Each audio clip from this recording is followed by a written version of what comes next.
हम लोग श्रीमद् भागवतम के तीसरे स्कंद के 18वें अध्याय के 11वें श्लोक को पढ़ रहे हैं और हम लोग भगवान के प्रत्युत्तर को सुन रहे हैं जो वह हिरण्याक्ष की बातों को सुनने के बाद बोले हैं। और क्योंकि हिरण्याक्ष के वचनों में दो अर्थ थे, एक यथाश्रुत अर्थ और दूसरा था सारस्वत अर्थ। सारस्वत अर्थ में भगवान की स्तुति हो रही थी और यथाश्रुत अर्थ में भगवान की निंदा हो रही थी। तो भगवान दोनों प्रकार से उत्तर दे रहे हैं। जो उत्तर देंगे उसमें एक कटाक्ष होगा और एक अनुमोदन होगा। वे अच्छा बोल रहे हो, अच्छी बात आपने कही है। तो यहाँ पे हमने 10वें में सुना था, श्री भगवान उवाच सत्यम वयम भुवन गोचरा मृगा युष्मद विधान मृगये ग्राम सिंहान न मृत्युपाशै प्रतिमुक्तस्य वीरा विकथनम तव घृणन्त्य भद्र।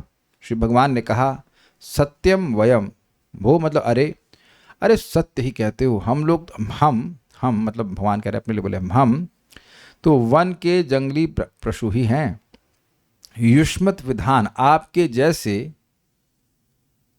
ग्राम सिंहान मृगये, कुत्तों को मारने के लिए ढूंढते हैं, है ना। फिर कहते हैं भगवान, वीरा, जो वीर हैं वह उन लोगों के विकथनम, तब विकथनम मतलब तुम्हारे जैसे उन लोगों के जो आत्मश्लाघा है, आत्म प्रशंसा है, उसको नहीं ग्रहण करते हैं। क्यों? तो कहते हैं प्रतिमुक्तस्य मृत्यु पाश है प्रतिमुक्त से, जो तुम्हारे जैसे लोग मृत्यु के पास से मुक्त नहीं हैं, उनकी आत्म प्रशंसा को वीर जन न गृणंती, नहीं स्वीकार करते हैं। मतलब वो कुछ भी बोलते हैं, उसको फर्क थोड़ा पड़ता है, असार बात बोल रहे हैं। अभद्र मतलब हे दुष्ट। अब हम स्तुति पक्ष वाली बात नहीं ग्रहण कर रहे हैं, अभी आगे बढ़ते हैं। अब इसके बाद भगवान यहाँ पे कह रहे हैं, इसने ये कहा था कि ये जो पृथ्वी है ये ब्रह्मा जी ने हमको दी है, इसको तुम कहाँ लेके जा रहे हो। तो भगवान यहाँ कहते हैं सत्य बात है, हमारे जैसे लोग आपकी वस्तु को लेके जा रहे हैं क्योंकि हमको, और जा रहे हैं और भाग भी रहे हैं क्योंकि हमें लज्जा नहीं आ रही। फिर भी लेकिन अब देखिए किसी तरह से हम टिके हुए हैं, क्योंकि अब आप जैसे बलशाली से युद्ध करके, या कह सकते हैं झगड़ा करके हम जाएंगे कहाँ। मतलब जहाँ जाइएगा हमें पाइएगा। तो आप हम जहाँ जाएंगे वहाँ पे आपको पाएंगे, तो भागने का तो मतलब है नहीं। अब ये जैसे तैसे करके आपसे युद्ध कर लेते हैं, क्या कर सकते हैं। हमारा युद्ध करने का सामर्थ्य नहीं है। ये सब कटाक्ष चल रहा है कि पिछले श्लोक में उनको ग्राम सिंगा कह दी, कुत्ता कह दी। तो ऐसा नहीं कि भगवान भयभीत हैं, लेकिन एक कटाक्ष चल रहा है कि भाई अब आपके जैसे बलशाली से हमने युद्ध मोल ले लिया है तो हम कहाँ जाएंगे। तो भागने से तो फायदा कुछ है नहीं। अब यहीं, यद्यपि हम आपसे युद्ध करने में समर्थ नहीं है, ये समझे, इसका ये कटाक्ष कहा जा रहा है। इसे काकोक्ति कहते हैं। काकोक्ति मतलब जो बोल रहे हैं उसकी टोन की वजह से,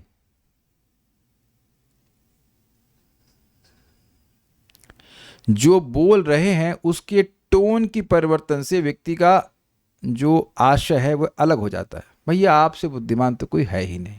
अब इसका क्या मतलब है,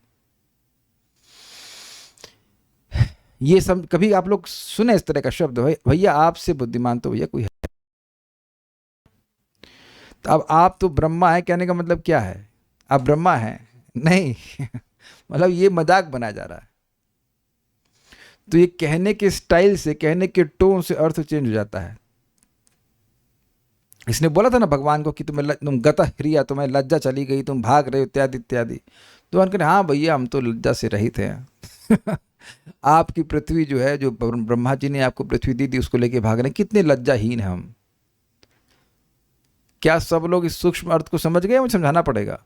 भगवान लज्जाहीन क्या है भाई? ब्रह्मा जी क्या रसातल वासियों को पृथ्वी दिए थे? नहीं दिए थे। लेकिन फिर भी ये कटाक्ष कहा जा रहा है कि हाँ भाई आपको तो आपकी पृथ्वी जो है, जो ब्रह्मा जी आपको दिए थे, उसको लेके हम जा रहे हैं। कितने लज्जा, कितने निर्लज्ज हम हैं, ऐसे करके। तो कटाक्ष बोल रहे हैं। इसे गुस्सा आएगा, और गुस्सा आना जरूरी है हिरण्याक्ष का, और बढ़ना जरूरी है। एते वयम न्यास हरा रसौकसाम गता ह्रियो गदया द्रावितास्ते।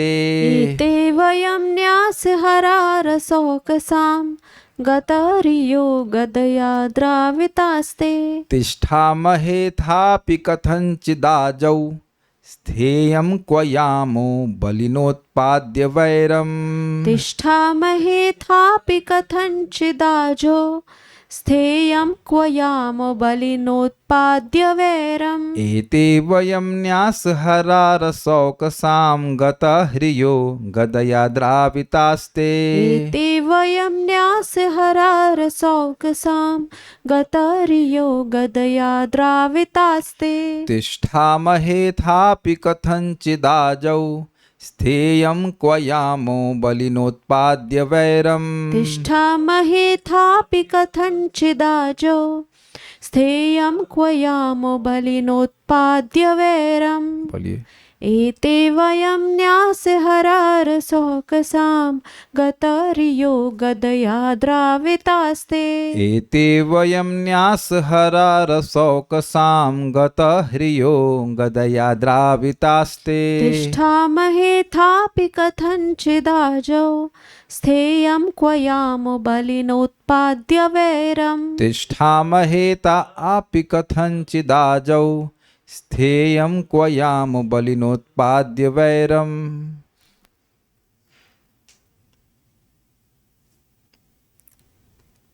निसंदेह मैंने मतलब भगवान वराहदेव कह रहे हैं, रसातल वासियों की धरोहर चुरा ली है।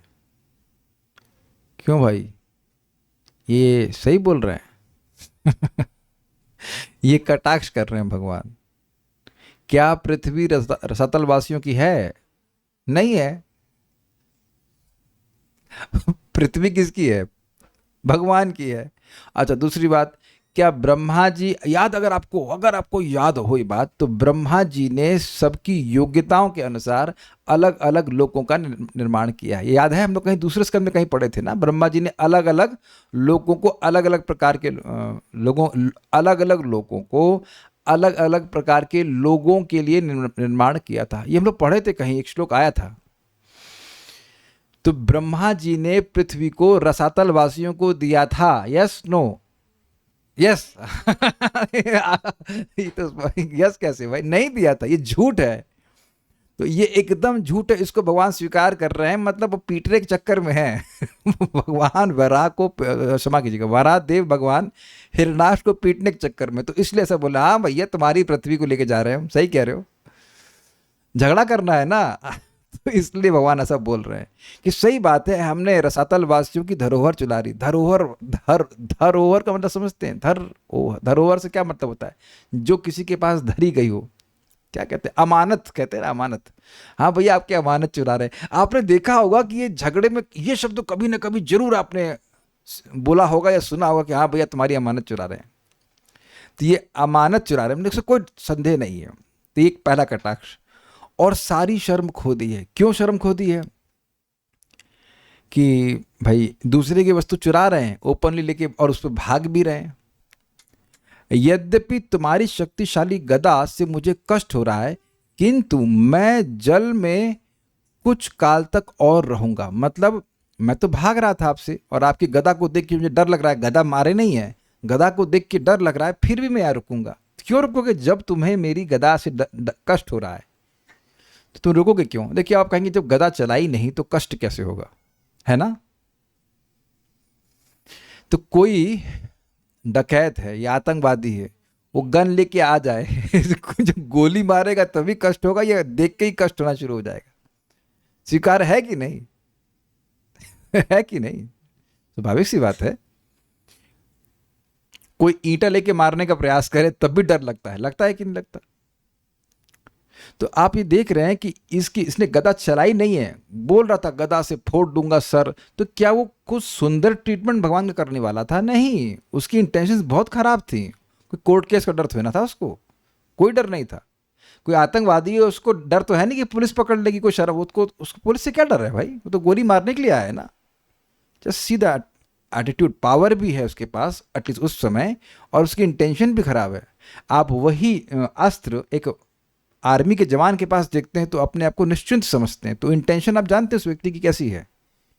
तो ये गदा देख करके कष्ट तो होना ही है, भय होगा ना, भय भी तो एक प्रकार का कष्ट है। भगवान को भय नहीं है, लेकिन भगवान बोल रहे हैं कि आपकी गदा को देख के हमको बड़ा कष्ट हो रहा है, फिर भी हम रुकेंगे। मतलब भय हो रहा है फिर भी हम रुकेंगे। क्यों? क्योंकि तुम जैसे पराक्रमी शत्रु से शत्रुता ठान कर अन्यत्र जाने के लिए मेरे पास कोई ठौर भी नहीं है। ठौर भी नहीं मतलब ऑप्शन नहीं है, जगह, ठौर मतलब जगह नहीं है। यस, एक्चुअली जगह नहीं है। कहाँ जाएंगे हम? जहां जाएंगे तुम खड़े हो जाओगे, भाई तुम स्वर्ग जीत लिए हो, तुम नीचे विभावरी को तक पहुंच गए, तो ऊपर से लेकर नीचे तक सभी लोगों में तुम्हारी पहुंच है, तो हम बचेंगे कहाँ? तो जब बचने से फायदा नहीं है तो फिर युद्ध किया जाए। मतलब भगवान ऐसा प्रस्तुत कर रहे हैं कि अब क्या करें, आपसे युद्ध तो हम कर नहीं सकते, सामर्थ्य नहीं है, लेकिन अब बच नहीं सकते, तो चलो अब युद्ध ही कर लेते हैं। हाँ, ऐसे करके बोल रहे हैं। एते वयम, ये हम। अब एक इंटरेस्टिंग बात है, ये एते वम, हम का वयम का मतलब क्या हुआ? अरे ये हम लोग जो है ना, हम लोग ऐसा बोलते ना, ये हम लोग, इस तरह से प्रयोग किया गया है। एते वयम, ये हम मतलब हमारा क्लास कह सकते हैं। We, like we basically we के सेंस से। इस पे आचार्यों ने कुछ खोला और मतलब और नहीं बोला है कि एते का कुछ और मतलब है। एते मीन्स इन दैट सेंस कि एते वयम is just a way of saying कि हम, ये हम लोग जो है ना इस प्रकार के। इससे पहले भगवान वयम का प्रयोग कर चुके, भाई हम तो पशु हैं, उसी तरह से वयम बोल रहे हैं, ये हम जो है। रसौ का साम, रसौ का साम मतलब रसातल में रहने वाले, रसातल वासियों की न्यास हराहा। न्यास मतलब आपने सुना एक शब्द करन्यास? जब हम लोग तिलक लगाते हैं तो बोलते ना ओम केशवाय नमः, तो यहाँ पे भगवान को स्थापित करते, तिलक स्थापित करते। न्यास का मतलब होता है स्थापित करना, स्थित होना। और हरा मतलब उपहार वाला हरा, उपहार। तो न्यास हरा मतलब ब्रह्मा जी ने आप रसातल वासियों को पृथ्वी उपहार रूप में दी थी। तो ऐसे धरोहर को चुराने वाले हैं हम, इसलिए अतएव गतहरिया, निर्लज्ज है। दूसरे की वस्तु को चुराने वाला निर्लज्ज होगा कि नहीं? तो भगवान ये कटाक्ष में कह रहे हैं, सब कटाक्ष की बात चल रही है कि भाई आपकी देखिए धरोहर है, कितने खराब आदमी हैं हम, कितने निर्लज्ज। सही कहा आपने, गतहरिया, हम लोग की लज्जा बिल्कुल चली गई है, एकदम आपके देखते देखते चुरा के लेके जा रहे हैं। ये एक और इंटरेस्टिंग बात है कि मान लीजिए हिरणाक्ष नहीं देख रहा होता और चुरा के ले गए होते तो भी कोई दिक्कत नहीं थी, लेकिन सामने सामने कोई चुराए तो बड़ा निर्लज्ज कहा जाएगा ना। क्या कहते हैं, चोरों के लिए भी अलग अलग शब्द है। चोर होता है, एक चोट्टा होता है ना? चोट्टे कहीं के मतलब एकदम चुपचाप नहीं, भाई चुपचाप ले जाए तो आदमी कम से कम देखे भी ना, वो सामने सामने लेके भाग रहा है। जेब कतरे होते ना, लेके लेके तुरंत भागते हैं। तो हम बहुत निर्लज्ज है। सही बात है, आपने सही कहा, निर्लज्ज। हाँ, ठग भी कह सकते हैं। और फिर कहते हैं और ते गदया द्राविता, तुम्हारी गदा के डर से हम भाग गए हैं, मतलब भाग रहे हैं। द्रावित तो समझते होते हैं, द्रवण, भागना। आ जाओ, यद्यपि सामर्थ्य नहीं है कि युद्ध में तिष्ठाम है, हम ठहर सकें। अथापि कथनचित, फिर भी कुछ कुछ स्थेयम, सामने खड़े हैं। मतलब यद्यपि हमारा आपसे युद्ध करने का सामर्थ्य बिल्कुल नहीं है, फिर भी खड़े हैं। क्या करें, मजबूरी है आपसे युद्ध करना। मतलब ऑप्शन होता भागने का तो देखिए हम भाग ही जाते, भाग ही रहे थे ना, अब तक खड़े नहीं थे ना, हम निर्लज्ज हैं भाई। ऐसे भगवान कटाक्ष कर रहे हैं, भाग ही जाते, लेकिन अब क्या करें, मजबूरी है आपसे युद्ध करना, तो हम युद्ध कर रहे हैं। क्यों? क्योंकि बलिना, बलवान शत्रु से वैरम उत्पाद्य, वैर वैर करके या वैर को उत्पन्न करके, क्व याम, कहाँ जा सकते, हम कहाँ जा सकते। याम तो समझते हैं, जाना। अब इंटरेस्टिंग है कि उत्पाद्य, वैरम उत्पाद्य, इससे क्या सूचित हो रहा है कि भगवान, झगड़ा किससे शुरू किया? भगवान ने ना, ना ना, हिरणाक्ष ने नहीं। देखिए शब्द का लिखा, बलिना वैरम उत्पाद्य, आपके जैसे शत्रु से वैर उत्पन्न करके। झगड़ा कौन शुरू किया? भगवान शुरू किए ना। पृथ्वी नहीं लेके जाते तो हिरणाक्ष कुछ नहीं कहता। तो भगवान ये कह रहे हैं कि भाई गलती तो हमने करी है, आपसे झगड़ा हमने उत्पन्न किया, अब कहां भागेंगे हम? कुछ ग्रहण कर रहे हैं कि नहीं? ये सारी बातें आप, उम्मीद है कि कटाक्ष का सेंस समझ रहे होंगे। पृथ्वी इनकी नहीं है, अपनी ही पृथ्वी को कोई लेके जा रहा है, तो अब क्या झगड़ा, उसमें क्या वैर करने वाली बात है। लेकिन ये गड़बड़ तो ये कर रहा है हिरण्याक्ष, लेकिन भगवान बोल रहे कि हमने वैर उत्पन्न किया, अब हम कहाँ बचेंगे भाई, गलती हमारी, क्या कर सकते हैं, तो युद्ध तो करना ही पड़ेगा।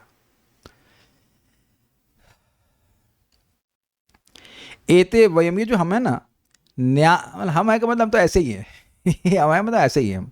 न्यास हरा रसौकसाम, ये जो रसातल वासियों को पृथ्वी दे दी गई है ब्रह्मा जी के द्वारा, उसको हम चुरा रहे हैं। क्यों भाई, क्यों चुरा रहे हैं? कहते हैं गता हिरिया, क्योंकि हमें लज्जा नहीं है भाई। और अच्छा, चुरा रहे हो तो भाग क्यों रहे हो? तो कह रहे हैं गदया द्रावितास्ते, आपकी गदा से हमें बहुत भय हो रहा है, इसलिए हम भाग रहे हैं।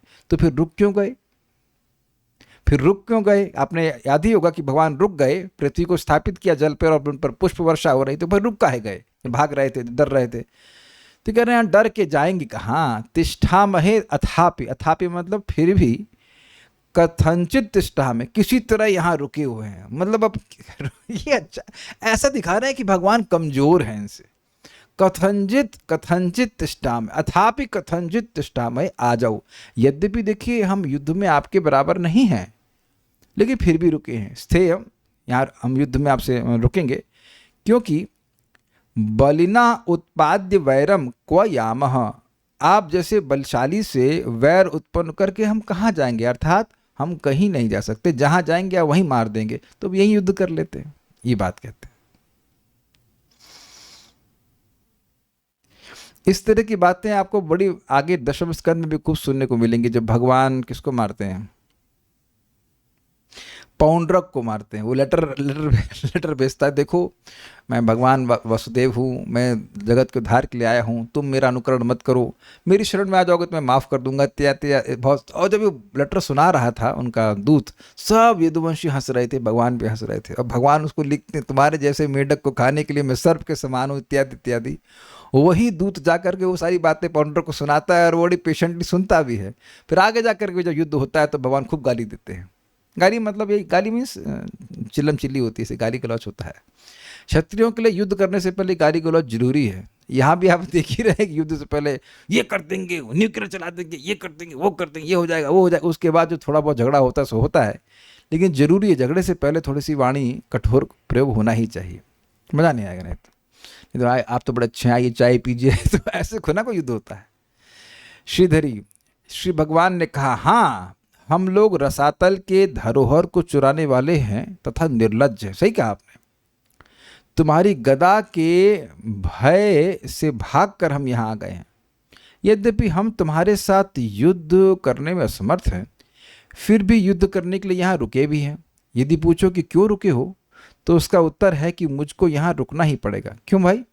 क्योंकि तुम्हारे जैसे बलवान से वैर करके हम कहाँ जा सकते हैं? मतलब कहीं नहीं जा सकते। कोई ऐसा स्थान भी तो नहीं है जहाँ कि हम जा कर रहे हैं। जहाँ जाएंगे वही तुम आ जाओगे और तुम युद्ध करने लगोगे। तो अच्छा है कि भागने से अच्छा यहीं युद्ध कर लें, जो होना है वो यहीं हो जाए। ठीक है, तो सारा दर्शनी विनय युक्त कथन के द्वारा उपहास करते हुए भगवान कह रहे हैं। अब आप ये बताइए कि इसमें भगवान का विनय सूचित हो रहा है कि नहीं हो रहा है? मैं कहूं किसी को तुम चोर हो, हाँ सर हम चोर हैं है कि नहीं? तुम मेरी पृथ्वी लेके जा रहे, हाँ सर आपकी पृथ्वी लेके जा रहे हैं।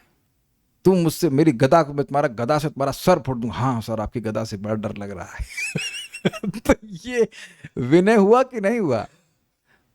कभी झगड़ा हो और आपको सामने वाला बोले हाँ आप जो कह रहे हो सब सही कह रहे हैं, मेरी गलती है, इत्यादि इत्यादि, तो उसको विनय ही कहा जाएगा कि नहीं? हम वेदवादी से कई बार मतलब इस प्रकार का उपहास करते हैं। कुछ मान लीजिए गिर गया, ये मेरी गलती है कोई करता हो कि नहीं?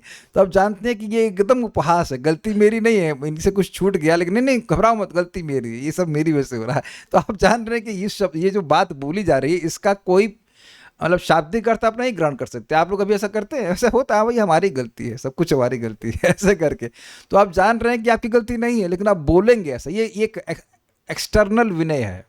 भगवान क्यों विनय दिखाएंगे असुर के सामने? बट अगर नहीं दिखाते तो हमारे लिए कुछ बात करने के लिए होता, कोई मजा आता? नहीं आता ना। Krishna does all this things.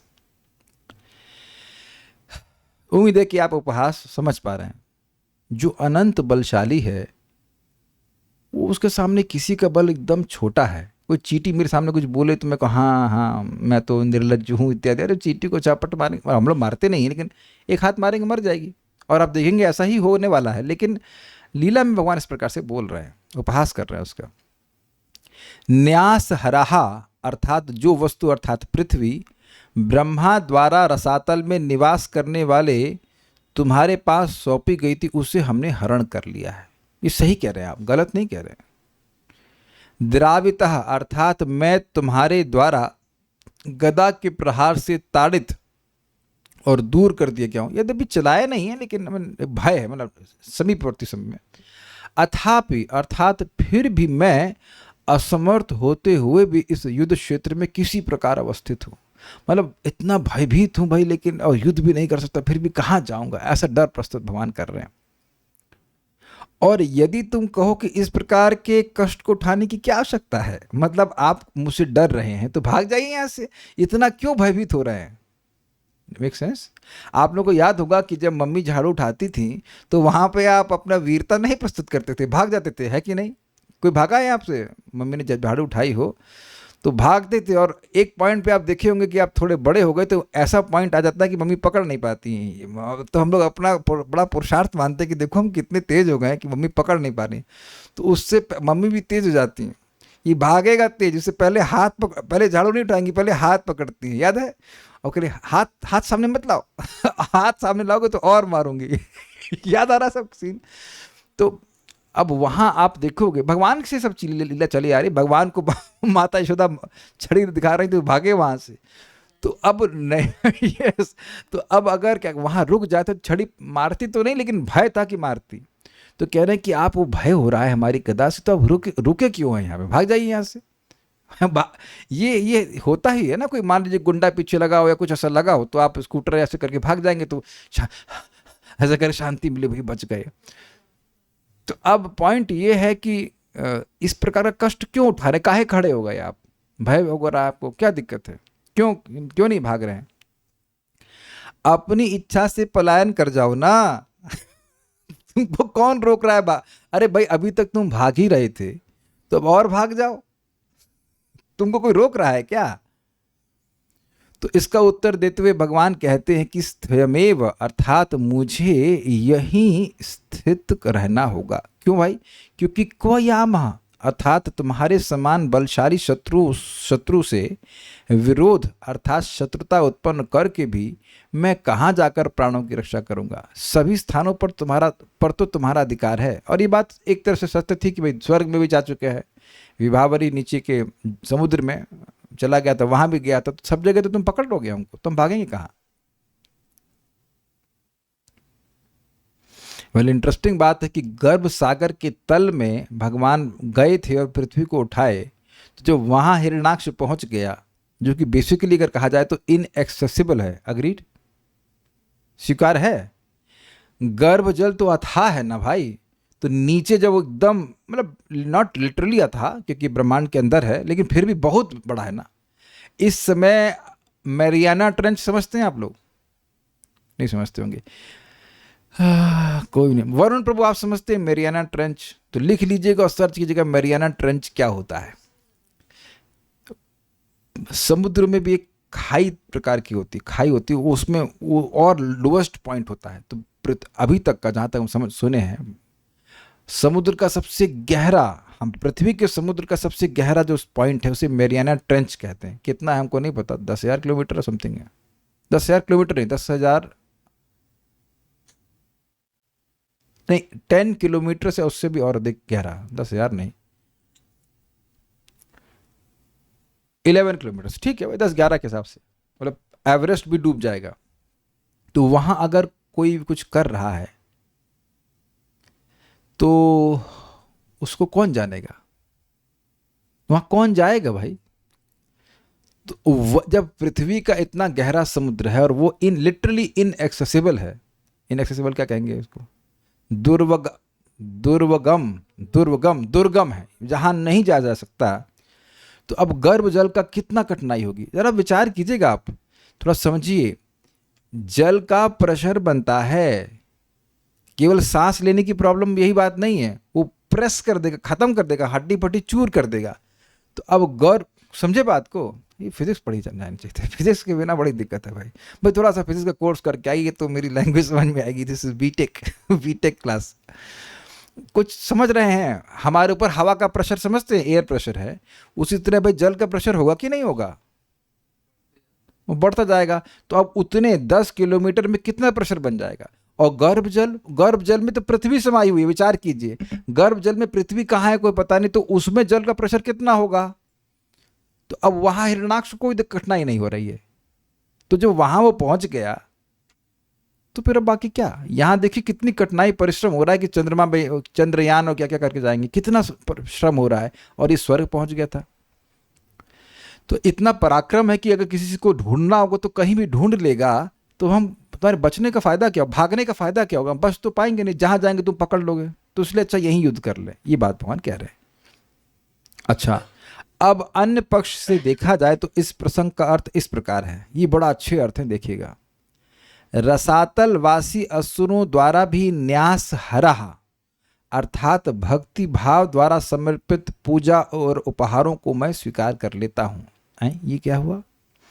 भगवान ये कह रहे हैं कि हाँ भाई, ये पृथ्वी जो है ये आप लोगों की ही है, लेकिन आपने मुझे न्यासित किया है, उपहार स्वरूप मुझे दिया है। न्यास हरा मतलब आप लीडर हैं, आप असुरों के लीडर हैं, आपने ये पृथ्वी मुझको दी, इसलिए मैं लेके जा रहा हूं। तो आप कहेंगे भाई इसने तो दी नहीं, इसने तो दी नहीं है। लेकिन आप अगर याद कर सके तो एक सारस्वत अर्थ में आया था, मतलब यथाश्रुत अर्थ ये था कि तुम इस पृथ्वी को लेके जाओगे तो तुम कल्याण के साथ नहीं लेके जाओगे। लेकिन सारस्वत अर्थ था कि पृथ्वी को आप ले जा रहे हैं तो आप मेरी सारी संपदा भी लेके जाइए। याद आ रहा है? तो उस अर्थ के अनुसार यहां पर भगवान बोल रहे हैं कि ये पृथ्वी मुझको उपहार स्वरूप दी गई, बड़ी भक्ति भाव से असुरों ने दी है, मैं इसको जरूर स्वीकार कर रहा हूं। तो अब इस पे कहे तुमको लज्जा नहीं आती असुरों से ग्रहण करने में? आप बताइए कितना मजेदार है। अरे हम असुर हैं, तुमसे विरोध में चलने वाले, तुमको शर्म नहीं आती है? असुरों से, अपने शत्रु से उपहार ग्रहण करते हो।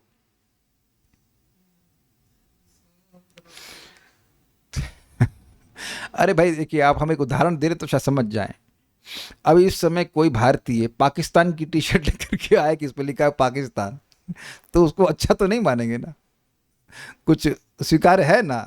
कहे कि ये टी शर्ट कहाँ से मिली है? वो पाकिस्तान ने, वहाँ के सैन्य जनरल ने हमको दी है, तो अच्छा तो नहीं मानेंगे भाई। दुश्मन लोग मान रहे हैं कि दुश्मन है, तब तो दुश्मन की दी कोई वस्तु को आप उपहार के रूप में नहीं स्वीकार करते हो ना। कभी कभी लोग कहते हैं उस घर का, अरे उस घर का तो हम पानी भी नहीं पिएंगे। कल्याणपुर समझ नहीं पा रहे लगता है।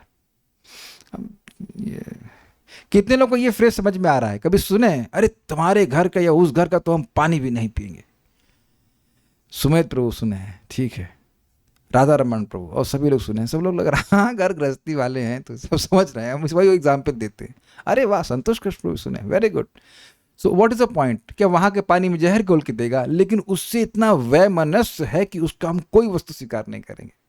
तो यही बोल रहे हैं तुमको लज्जा नहीं आती। जैसे एक इंटरेस्टिंग बात देखना कि आपकी मान लीजिए किसी ने अवमानना करी, किसी ने अपमान किया या कुछ खराब कहा, और आपका भाई वहां खाना खा के आ जाए, तो आप क्या बोलेंगे?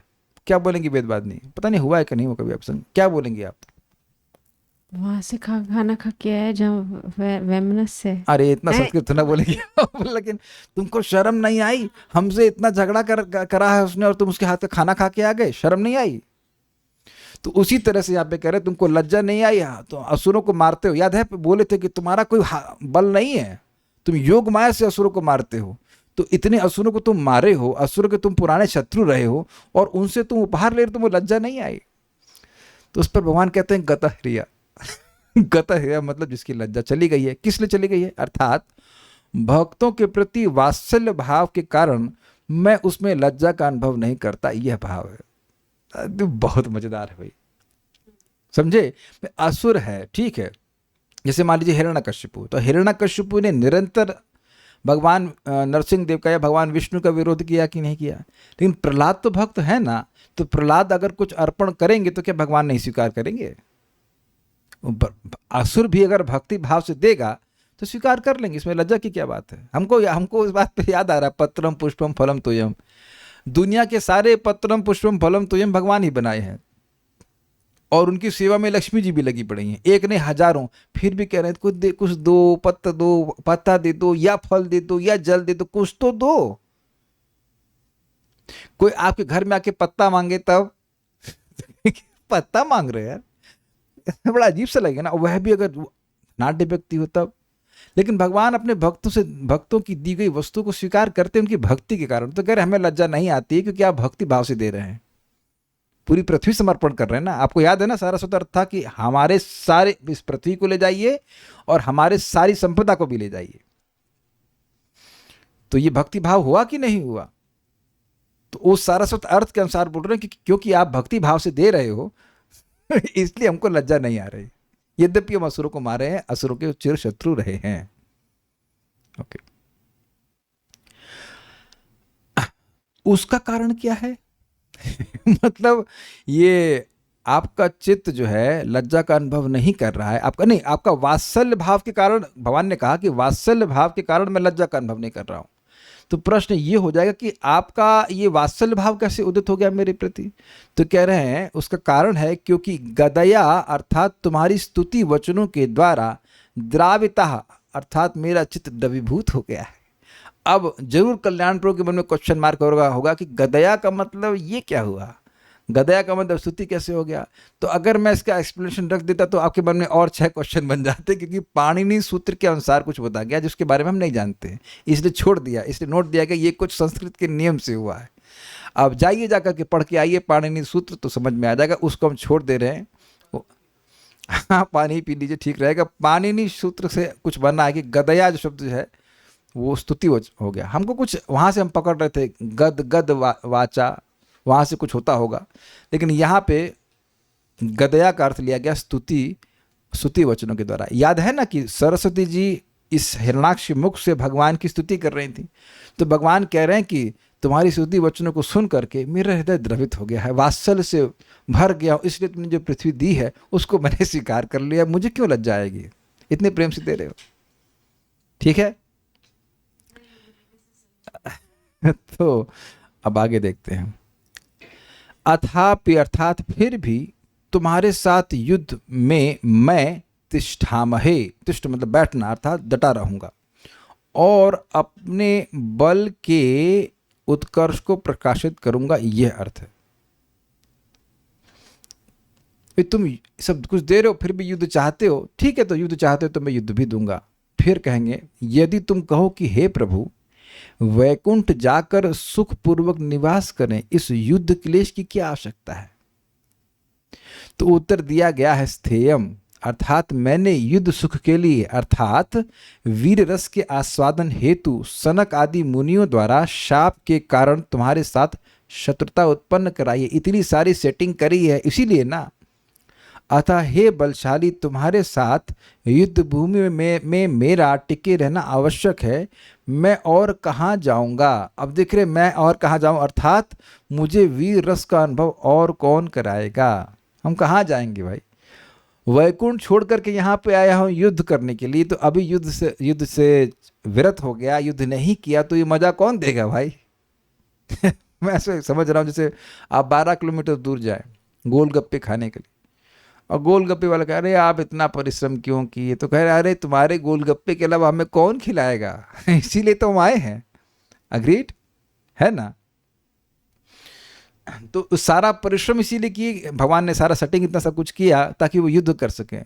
तो अगर ये कहें कि प्रभु आपको दिक्कत होगी, युद्ध में क्लेश होगा, तो कहते नहीं, यही इस वीर का रस का आस्वादन करने के लिए हम आए हैं, और आपके अलावा हमें कौन ये रस प्रदान कर सकता है, इसलिए हम कहीं नहीं जाएंगे, युद्ध जरूर करेंगे। तात्पर्य, असुर को समझ लेना चाहिए था कि ईश्वर को किसी दूसरे स्थान में नहीं भगाया जा सकता क्योंकि वह सर्वव्यापी हैं। ये काफी एक इंटरेस्टिंग पॉइंट है। देखिए, हम ये सोचते हैं कि भगवान मंदिर में है और उसमें कोई संदेह नहीं है, लेकिन ऐसा नहीं है कि भगवान आपके घर में नहीं है।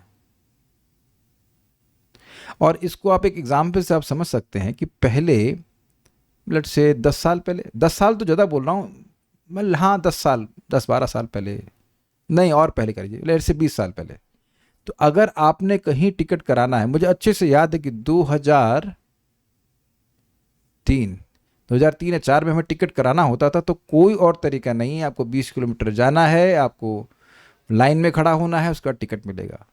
एकदम अच्छे से मुझे आज याद आ रहा है, हम साउथ इंडिया में खड़े थे और टिकट करा रहे थे वापस लौटने के लिए। There is no other way, no, नास्ती व नास्ती व नास्ती।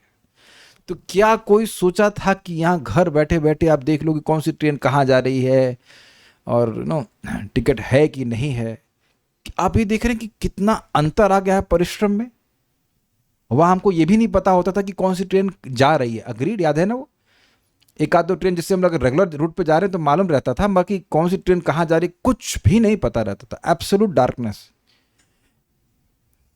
मुझे अच्छे से याद है, हम वैष्णो देवी जा रहे थे, 97 की बात है, मेरे पिताजी लेके जा रहे थे, तो 1 घंटा देरी से आने की संभावना है, फिर थोड़ी देर, फिर 1 घंटा देर, 9 घंटा लेट हो गई।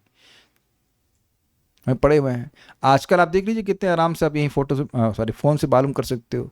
तो टेक्नोलॉजी भी ऐसा कर दे रही कि वही सुविधा जिसके लिए आपको जाना पड़ता वो आपके घर में अवेलेबल है, ना कोई लाइन लगाना ना कुछ लगाना। तो क्या भगवान के पास सामर्थ्य नहीं है? कुछ कुछ मैं दृष्टांत के द्वारा समझाने का प्रयास कर रहा हूँ। बात हमारी भक्ति की है। हाँ, हम मंदिर जाते हैं तो बहुत से भक्तों को देखते हैं तो हमारी श्रद्धा और स्ट्रांग हो जाती है, लेकिन आप ये नहीं कह सकते हैं कि मंदिर और घर में अगर आपके विग्रह हैं, भगवान को भोग लगाते हैं तो भगवान भोग स्वीकार नहीं करते हैं। It is as good as serving in temple. और प्रभुपाद एक प्रवचन में कह रहे हैं ऐसा नहीं है कि हम केवल मंदिर बनाते रहें, मंदिर बनाने के लिए मना नहीं कर रहे हैं, लेकिन ऐसा नहीं कि हम केवल मंदिर बनाना चाहते हैं, हम चाहते हैं कि हर व्यक्ति का घर मंदिर के समान हो। जो मंदिर का वातावरण है वही उसके घर में होना चाहिए। ये बात प्रभुपाद स्पष्ट बिल्कुल कह रहे हैं। तो ये एक इंटरेस्टिंग पॉइंट है कि कभी कभी कोई व्यक्ति कहेगा कि मान लीजिए भाई भगवान की व्यवस्था से वो अमेरिका में रह रहा है, तब तो क्या भगवान उसके लिए इनएक्सेसिबल है? क्या भगवान वहाँ पे नहीं है? जगन्नाथ मंदिर में जब प्रभुपाद जी के शिष्यों को नहीं जाने दिया गया तो प्रभुपाद भी नहीं गए और उन्हें बोला कि ये जगन्नाथ है कि पुरी नाथ है? आप कह रहे हो कि जगन्नाथ हैं, जगत के नाथ हैं, तो उस जगत में तो सभी लोग आ गए ना, सभी लोग। भाई नहा धो के कोई भी जा रहा है तो उसको जाने देना चाहिए भगवान का दर्शन करने के लिए। तो एक तरफ आप कहते हो जगन्नाथ और दूसरी तरफ कहते हो कि पूरी, मतलब बिहेव कर रहे हो पूरी नाथ या फिर हिंदू नाथ।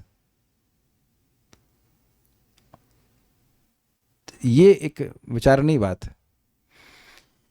इसीलिए प्रभुपाद जगन्नाथ जी के विग्रह बना करके, आपको पता ही है, पूरे विदेश में प्रचार कराए।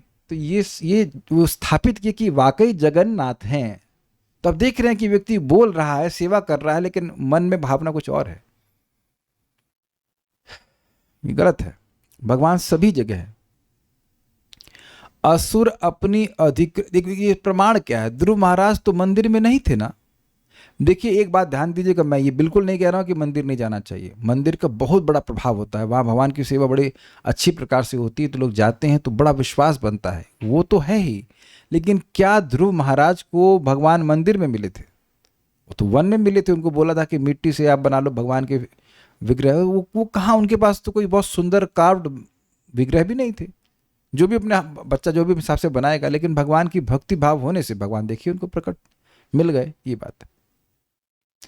असुर अपनी अधिकृत भूमि को अपनी हाँ, एक और बात मैं कहूँगा। एक भक्त ने कहा, मुझसे पूछा कि प्रभु जी, शास्त्र तो कहते हैं कि पेंट के रूप में, मणि में, लकड़ी में और मेटल से, पत्थर से, कैसे भगवान 8 प्रकार से भगवान का विग्रह बना सकते हैं, तो ऐसा क्यों कुछ भक्त कहते हैं कि जो विग्रह है मतलब वह मूर्ति ही विग्रह है और फोटो विग्रह नहीं है? तो हमने कहा भाई जो कहते हैं वो पूछो उनसे जाकर के। तो समझ गए वो, भाई आप खुद शास्त्र कोट कर रहे हो। यह भी कहा है कि मन में भी अगर आप भगवान का स्मरण करते हैं तो मनोमय भी भगवान का विग्रह होता है। तो अब फोटो विग्रह नहीं है तो फिर है क्या, ये बताइए। हाँ, ये सत्य बात है कि अगर आपके पास विग्रह है, इन द सेंस की मूर्ति है, तो आप उनकी ड्रेसिंग भी कर सकते हैं, आप you can do more service. ये सत्य बात है। लेकिन फोटो में क्या भगवान नहीं है? क्या भगवान फोटो में अपने सेवा, अपने मतलब जो भोजन आप अर्पण करते हो, जल अर्पण करोगे, उसको नहीं स्वीकार करेंगे? तो ये कहाँ से सीख लिया किसी ने? तो अगर एग्जैक्ट शब्द विग्रह मतलब रूप लिया जाए तो रूप तो फोटो में भी है ना। भाई शास्त्र तो कह रहा है ना, पेंट और मतलब स्टोन या मणि में आप अंतर कैसे देखने लग गए? तो जो अंतर देख रहा है तो फिर वो तो किसी चीज में भी भगवान को नहीं देखेगा। तो कंफ्यूजन रहता है लोगों का, शास्त्र के अनुसार स्वीकार करना चाहिए। अगर भगवान का फोटो है और आप प्रणाम कर रहे हैं तो भगवान को नहीं जाता है? हाँ या ना, जाता है, इज इट नॉट? तो ये बड़ी अजीब सी लोगों की धारणा मन में रहती है। देखिए, जब भगवान की स्मृति भगवान से अभिन्न है, you know that words, remembrance of Krishna is actual fact. ये सब लोग समझते हैं इसका मतलब। अगर आप यहां पे किसी का स्मरण कर रहे हैं तो वो आपके साथ नहीं है, आप उसका स्मरण कर रहे हैं। लेकिन जब भगवान का स्मरण कर रहे हैं तो भगवान वहां पे हैं। ये भेद है भगवान में और सामान्य व्यक्ति में। तो ये बात थोड़ा समझना चाहिए कि ऐसा कोई स्थान नहीं है जहां भगवान नहीं हो। ये बात है। असुर अपनी अधिकृत भूमि को अपनी संपत्ति मानते हैं, किंतु वास्तव में प्रत्येक वस्तु पूर्ण पुरुषोत्तम भगवान की है। वह जब चाहे कोई भी वस्तु ले सकता है, मतलब you can snatch it away, मृत्यु सर्वहरस चाहम इत्यादि। इसीलिए जब भी हमारे पास वस्तुएं हैं और हम सो कॉल्ड हमारे नाम पर भी हैं, स्मरण रखना चाहिए कि वस्तुएं भगवान की हैं। वस्तु से मेरा मतलब है शक्ति भी, बोलने की शक्ति, सोचने की शक्ति, कुछ और भी करने की शक्ति, सब कुछ भगवान की है। और सबसे बड़ा लाभ होगा अगर उनको हम भगवान की सेवा में नियोजित करें। अभी मैं क्लास के पहले ही सोच रहा था, माधुर कादम्बनी ने वो सुना था ना कि अहम हरे ताव पादे का मूलम। तो वहां महान भक्त वृत्तासुर की अभिलाषा क्या है? भगवान, मैं अपनी वाणी से, अपने मन से और अपने शरीर से आपकी सेवा कर सकूं। जो परमहंस वैष्णव हैं, जिनकी स्तुति से भागवत को चिन्हित किया जा रहा है कि भागवत कौन सा ग्रंथ है जिसमें श्री वृत्तासुर की प्रार्थना है, वो क्या एस्पायर कर रहे हैं? एस्पिरेशन देखिए। And things very simple. अभी आप भगवान के बारे में सुन रहे हो, मैं भगवान के बारे में बोल रहा हूं, ये बात बहुत नॉर्मल लगता है ना। बहुत नॉर्मल लगता है, कौन सी बड़ी कॉम्प्लिकेटेड चीज है। आप जब कर लेते हैं, प्रसाद ग्रहण करते हैं, थिंग्स आर सो सिंपल। लेकिन इसके लिए वो एस्पायर कर रहे हैं। बेसिकली पॉइंट ये है कि इंद्रियों की वृत्ति अगर भगवान में लग रही है तो ये हमारे जीवन की सफलता। वी आर ऑलरेडी सफल, हम ऑलरेडी सफल हैं अगर इंद्रियों की वृत्ति भगवान में जा रही, मन, वाणी या शरीर भगवान में लग रहा है। और इसी की ट्रेनिंग हर व्यक्ति को दी जानी चाहिए। बेसिकली ट्रेनिंग क्या दी जानी चाहिए कि सुख दुख में सम रहते हुए हर परिस्थिति में प्रयास करे व्यक्ति कि वो भगवान की सेवा मन से, वाणी से या शरीर से करता रहे, किसी न किसी तरह से भगवान की सेवा में लगा रहे। ये ट्रेनिंग दी जानी चाहिए, ये उसके जीवन की सफलता है। अब मैं सब क्यों कह रहा हूं? यानी ये समझते हुए कि सब कुछ भगवान का है तो उनकी सेवा में ही लगना चाहिए। सिंपल सी बात है। जैसे सारी गन्स मिलिट्री की, गवर्नमेंट की होती हैं, तो मिलिट्री वाले तो सोचते नहीं गन लेके जाऊंगा मैं लोगों को डराऊंगा, ये देखो मेरे पास AK-47 है। ऐसा संकल्प भी वे नहीं कर सकते हैं। बहुत अच्छी शिक्षा हमको मिलती है इससे, संकल्प भी नहीं कर सकते हैं। तो उसी प्रकार से हम लोग के पास जो भी वस्तुएं हैं कुछ समय के लिए हैं, अगर उसे भगवान की सेवा में लगा दिया हमने तो हमारा बहुत बड़ा लाभ है, मैक्सिमम लाभ है, ये कहना चाहिए। कोई प्रश्न तो है नहीं यहाँ पे, तो मैं रुक जाता हूँ। Stop here. श्रीमद् भागवतम की जय, श्रील प्रभुपाद की जय, निताय गौर प्रेमानंदे। Thank you.